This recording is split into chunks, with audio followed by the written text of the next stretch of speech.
ça veut rien dire. C'est toi qui payes. Toi qui payes. C'est-à-dire d'une gouvernance verticale, je fais une gouvernance horizontale. Vous êtes ministre de la Santé demain. Je supprime.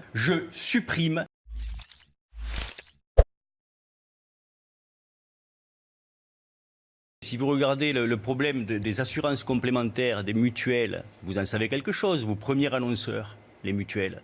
40 milliards de chiffre d'affaires. Des centaines de milliers de Français doivent se battre contre de puissantes institutions financières.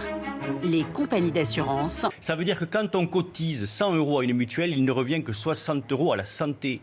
Les rémunérations à l'hôpital sont scandaleuses. Vous savez que les infirmières à l'hôpital sont les moins bien payées du monde occidental. C'est même pas d'Europe, c'est du monde occidental. Bien sûr, mais vous êtes ministre de la Santé demain. Quelles sont les 3 décisions que vous prenez, les 2 décisions que vous prenez qui changent, à votre avis, qui changent la médecine en France? 3. La première, je change la gouvernance du soin.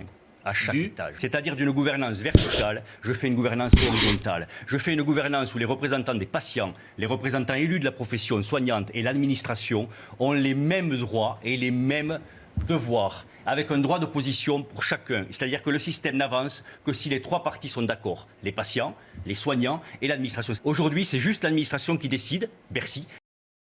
Je supprime l'enveloppe tarifaire de l'objectif national de dépenses d'assurance maladie. Vous savez que le Parlement vote chaque année un objectif de dépenses dans lequel il y a toutes les dépenses de la santé et notamment les rémunérations des professionnels. L'argument, c'est de dire aux politiques, prenez vos responsabilités et osez nous dire ce que doit valoir un médecin, une infirmière, une aide-soignante et ne vous retranchez pas derrière cette chose-là où on nous dit « Ah mais on sait notamment que vous ne coûtez pas assez cher, mais si on vous paie plus cher, on va dépasser cette enveloppe, on n'a pas le droit. » Je fais des états généraux de la santé qui doivent durer ce qu'ils dureront, c'est-à-dire 1 an s'il le faut, pour tout remettre à plat. Et on a bien besoin de ça. Il n'y a pas d'urgence à réformer la santé, il y a urgence à mettre en place un plan qui soit pérenne. Et pour ça, il faut des états généraux.